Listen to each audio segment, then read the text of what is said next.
Alhamdulillah, thumma alhamdulillah, ashhadu an la ilaha illallah, wa ashhadu anna Muhammadan Rasulullah. We ask Allah subhanahu wa ta'ala to bear witness for us that we are doing our best to uphold His commandments, even under duress, and we ask Him to accept from us, inshallah.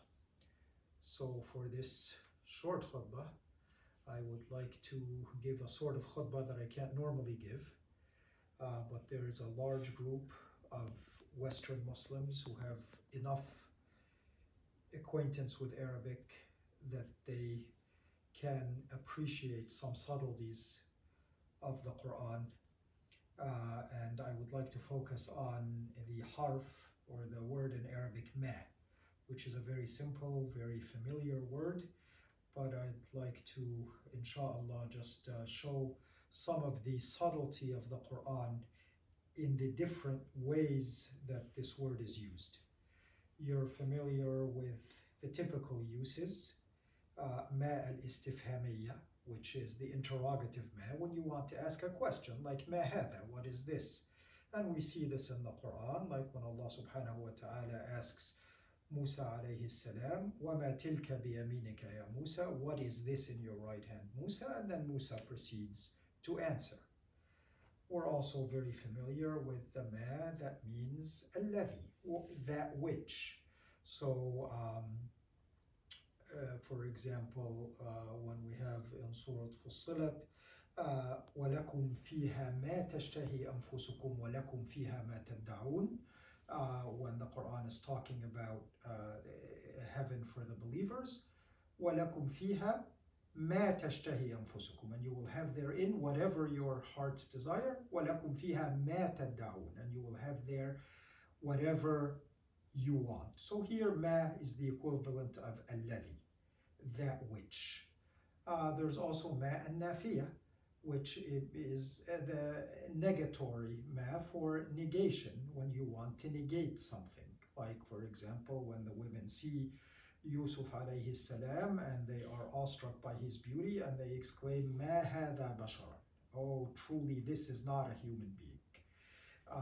Or when the Quran says in Surah Luqman, وَمَا تَدْرِي نَفْسٌ مَاذَا تَكْسِبُ غَدًا وَمَا تَدْرِي نَفْسٌ بِأَيِّ أَرْضٍ تَمُوتُ, that a soul does not know what it will garner tomorrow, and a self does not know in which land it will die. And so here ma functions as negation. وَمَا تَدْرِي نَفْسٌ مَاذَا تَكْسِبُ غَدًا, that a person does not know what he will gain tomorrow. So those are the familiar forms of ma, and I just want to touch on a couple of the more subtle forms of ma. One of them is ma al-shartiyya, the conditional ma, which may be superficially confused with the sort of ma that I was talking about before, which is ma al-mawsula, which means what, or alladhi. So for example, وَمَا تَفْعَلُوا مِنْ خَيْرٍ يَعْلَمْهُ اللَّهُ, that which you do of good, God knows. But here, ma functions as a conditional preposition, so that you notice that it's not وَمَا تَفْعَلُونَ مِنْ خَيْرٍ يَعْلَمُهُ اللَّهُ. It does the jazm on the two verbs. So وَمَا تَفْعَلُوا مِنْ خَيْرٍ يَعْلَمْهُ اللَّهُ, both verbs are majzoom because that's a conditional, and so it makes a stronger statement that whatever you do of good, God will know it. And so this is ma al-shartiyya, and we don't normally think of ma as being a conditional. We think usually of things like in tudhakir tanjah, if you study you will pass.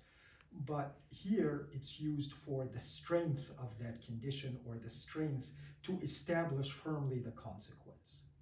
Another sort of ma is what is known as ma al-kaffa. Al-kaffa means something which stops something else. And you know that, for example, inna wa akhawatuha tansibu al-mubtada wa tarfa'u al-khabar. So that if you have a sentence that has a mubtada and the khabar, and you bring in inna, then the mubtada becomes mansub. Like Muhammadun qawiyun, and then you would say inna Muhammadan qawiyun. But this ma al-kaffa, when it's joined with inna, it stops the action of inna. And so, for example, you would have innama al-mu'minuna ikhwatun. And it's not, if it were without that ma, it would be inna al-mu'minina mansoob, ikhwatun marfu'. And that's how it functions grammatically. What is the nuance of the meaning? People say, and God knows best, that the nuance of the meaning is al-hasr wal-qasr, that it delimits that situation. It is nothing but. So, innama al-mu'minuna ikhwatun, the believers are nothing but brethren. And when the Prophet ﷺ says, قُلْ إِنَّمَا أَنَا بَشَرٌ مِثْلُكُمْ يُوحَى إِلَيَّ أَنَّمَا إِلَهُكُمْ إِلَهٌ وَاحِدٌ, in Surah Al-Kahf, the end of Surah Al-Kahf, he is saying, say, I am nothing except, I am nothing but a human being like you. So it makes that statement much stronger.